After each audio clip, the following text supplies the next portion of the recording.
I want you to think about your books for a second. Not as stories, not as something you poured your heart into, although you did, and that matters. As employees. Each one has a job, each one is on your payroll.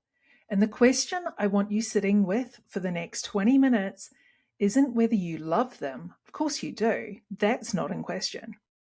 The question is, are they working? Because here's what I've learned from writing 10 novels, building a publishing company from the ground up, and coaching women who are deeply talented and genuinely unclear about what they're actually building. The writers who create real, lasting, financially sustainable careers are not the ones who love writing the most. They're the ones who think about their writing like a CEO thinks about her business. And that is exactly what we're talking about today. Welcome to the Write Podcast. I'm your host, Sarah Williams, best-selling romance author, book coach, and founder of Serenade Publishing. I've been an avid reader ever since I could hold a book, and I've spent a decade immersed in the world of writing, editing, and publishing fiction. I know firsthand what it takes to turn a love of storytelling into a sustainable, soul-aligned author career. Each week, I share real talk about writing fiction, marketing smarter, and staying inspired, along with up-to-date industry insights and the strategies that are working right now. You'll also hear from fellow authors, editors, and industry experts who are out there doing the work and making waves. Here, we put the woo in the work of writing, publishing, and growing your author business. Think of this as your creative business pep talk, packed with heart, hustle, and a little bit of magic. So get cozy and join me. Your writing journey starts now. Before I go any further, I want to be clear about what this episode is not. It's not about hustle. I don't use that word and I don't believe in what it represents.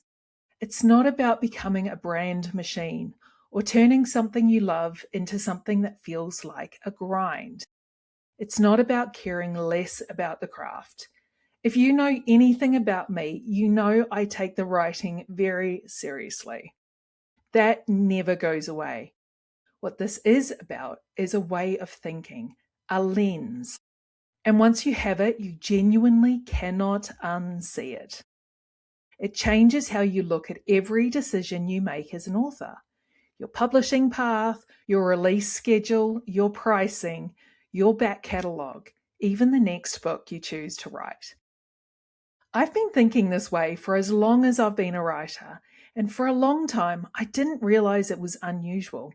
I just thought everyone approached their books this way, but they don't. So today I'm going to share 3 specific mental shifts that separate authors who build careers from authors who just finish books. And I want to tell you where this really comes from for me, because it's not just strategy, it never has been. I've been interested in the law of attraction for as long as I can remember.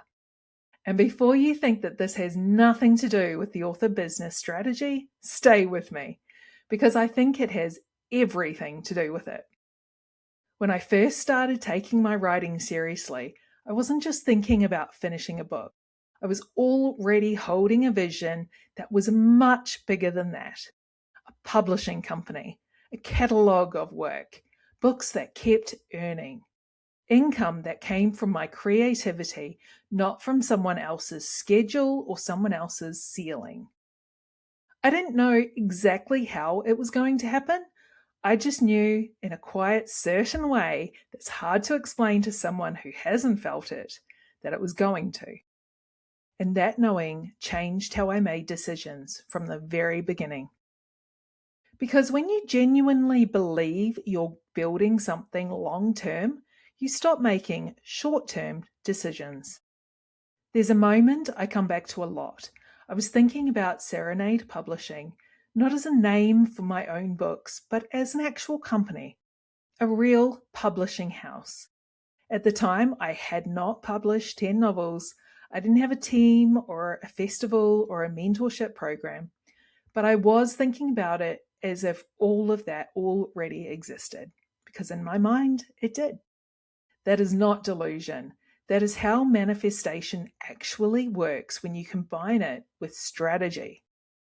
I journaled on that vision, I held it, and then I made decisions that were aligned with it, even when those decisions were harder or slower than the alternative. When I sat down to think about the Brothers of Brigadier Station, for example, I made a deliberate choice. That book became my free reader lead magnet. Not because it wasn't good enough to sell, but because I understood what I needed it to do. Its job was to be the door, to bring the right readers in, to let women find me before they'd ever spent a cent. That is not an accident. That is an author CEO decision. And it came from already knowing, years before the evidence showed up, what I was building. I tell you this because I want to be honest about where the CEO mindset actually comes from. It's not a framework I read in a business book. It grew out of belief, out of choosing repeatedly to trust the vision, even when I couldn't see all the steps yet. Manifestation without strategy is just wishing. Strategy without belief is just exhausting. You need both. And in my experience, the belief has to come first. So, 3 shifts. Let's get into them. And I want you to actually think about these as I share them, not just listen. Notice where you already do this. Notice where you don't, because the noticing is where things start to change. Shift 1, from finishing a book to building a catalogue. A hobby writer's goal is to finish the book. And I mean that with genuine respect, because finishing a book is hard and it deserves to be celebrated. But an author CEO's goal is to build a body of work, a portfolio, something cumulative and deliberate where each piece connects to the next. Here's the question I want you asking about every book you write or plan to write. What is this book's job? Not, is it good? It's good. That's not the question. It's job. What is it doing in your business? Some books are lead generators. They're the door, like the Brothers of Brigadier Station is for me. Free or deeply discounted, or the first in a series. Their job is to find your reader and bring her in. Some books are your income drivers. They're doing the heavy financial lifting. They're the titles people go back to that sell quietly and consistently for years. Some books are brand builders. They're the ones that get you seen differently, that position you in a specific space with a specific kind of reader, that open doors you weren't expecting. Songbird was a brand builder for me as much as anything. Taylor Swift inspired, small town cowboy romance with a protagonist who's a recovering alcoholic with that level of emotional depth and high stakes drama I love in soap operas. That book said something very specifically about what kind of romance author I am. Positioned me clearly and intentionally. Heartbeat Song, the sequel, its job is partly to serve the readers who fell in love with Songbird and need to know what comes next, and partly to deepen the series as an asset. Every book that adds to a series increases the value of every other book in it.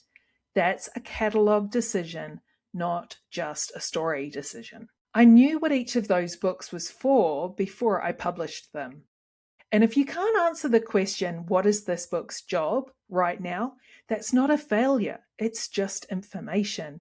It means that conversation hasn't happened yet. Shift 2, from hoping people find me to understanding how readers actually move. This is the one I see trip up genuinely talented writers more than anything else. You write a beautiful book, you put it out into the world, and then you wait and you hope. And the hoping feels like enough because the book exists. It's available. What more can you do? A lot, actually. But more than that, you can stop leaving it to chance. Getting clear on your ideal reader is not a marketing exercise. I want you to hear that. It's not about writing to a formula or optimizing for an algorithm. For me, it's actually a spiritual practice. My reader is not a demographic. She's a real person to me.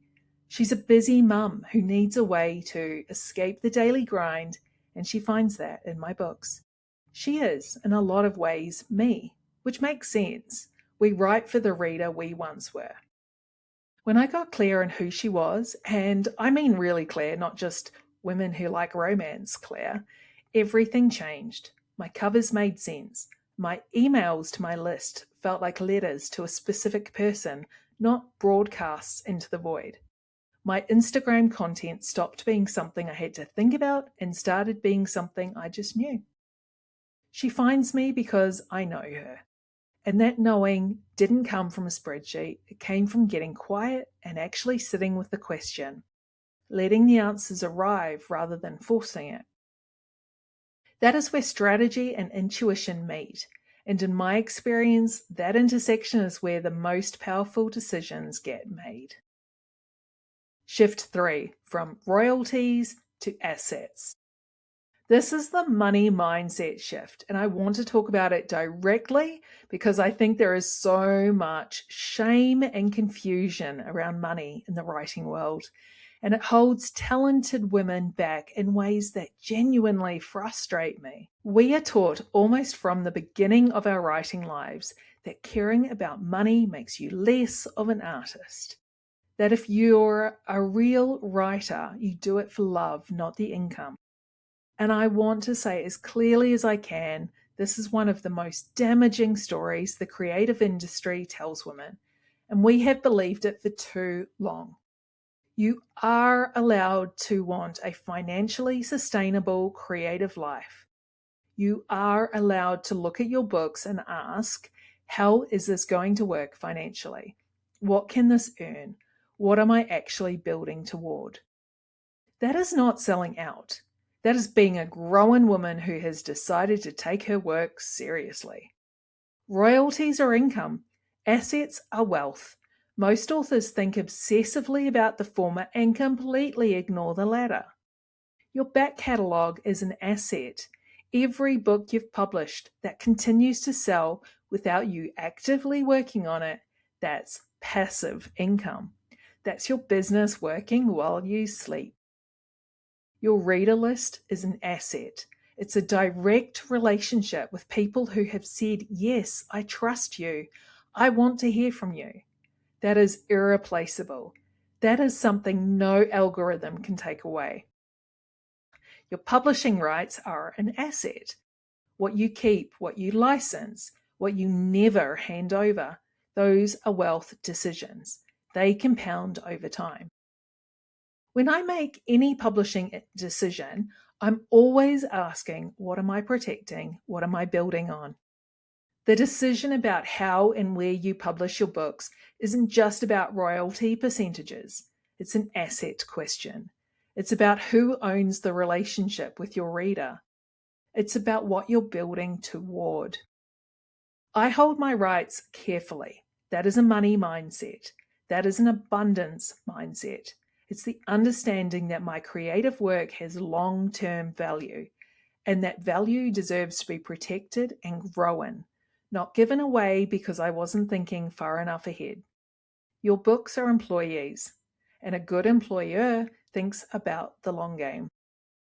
I want to tell you about a decision I made that sits right at the intersection of all three of these shifts.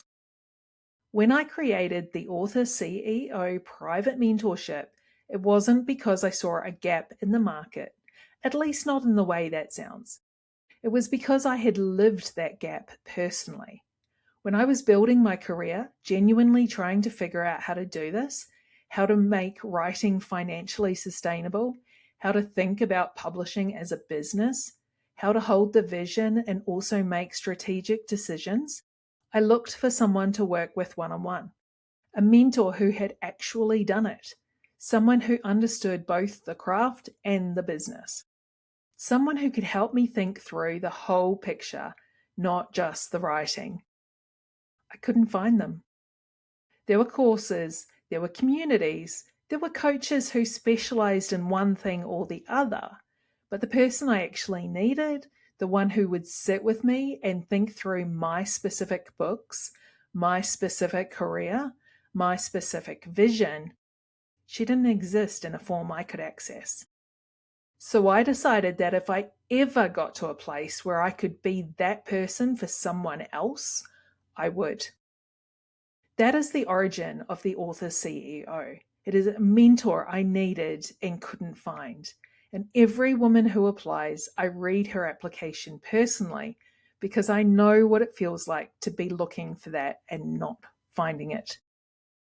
Building that program was a long-term decision. It was also a business asset decision. It took time to build the offer, to structure the 4 months, to create the vault. It would have been faster and easier just to run another course. But I wasn't thinking about fast and easy. I was thinking about what I actually wanted to build. And I was trusting, the way I always have, that if I built the right thing with the right intention, the right women would find it. And they have. Here's what I'd like you to do this week. Not a big task, just one question. Look at your books, or your book if you only have one right now, and ask, what is its job? Not, do I love it? You love it. That's a given. What is it doing, or what do you need it to do? Is it the door that brings readers in? Is it anchoring a series? Is it sitting there, finished and beautiful, without a clear role in the bigger picture of what you're building? And if you can't answer that, please don't spiral. I'm not trying to make you feel like everything is wrong. If you can't answer it, that's information. It means the strategy conversation hasn't happened yet. So sit with it, journal on it, let the question do its work. Because this is how the Author CEO mindset actually develops. Not from reading about it, not from a podcast episode, even this one, but from asking better questions about your own work and being willing to hear the answers. Before I let you go, I want to say something I mean completely. Thinking like an Author CEO doesn't mean thinking like someone who has stripped the joy out of writing. It means taking your writing seriously enough to protect it, to build around it, to give it the best possible chance of becoming the life you actually want. You are not doing your creative work any favors by pretending the business side doesn't exist. And you are not being more of an artist by refusing to think about money or strategy or the long game. You're just staying small. And small is not where you're meant to be. Now, if you're listening to this and something in you is saying, I don't actually know what job my books are doing. I've never thought about it this way. That is the work we do inside the Author CEO Private Mentorship. It's one-on-one, it's 4 months, and it's built entirely around your books, your career, and the vision you have probably been holding quietly for longer than you've admitted it to anyone. We do the strategy, we do the mindset, we do the money conversations, we build the publishing roadmap, all of it. If that sounds like what you've been looking for, you can find out more and apply at serenadepublishing.com/the-author-CEO. I read every application personally, and I only work with women I genuinely believe I can help. And if that's you, I would love to hear from you. Thanks for joining me today, and I'll see you next week on The Right Podcast. Thanks so much for listening to The Right Podcast. If you enjoyed today's episode, it would mean the world if you'd leave a review and share the show with your writer friends.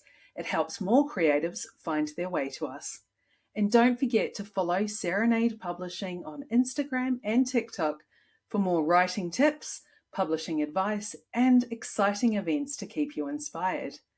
Keep writing, keep dreaming, and know that I'm here to support you every word of the way.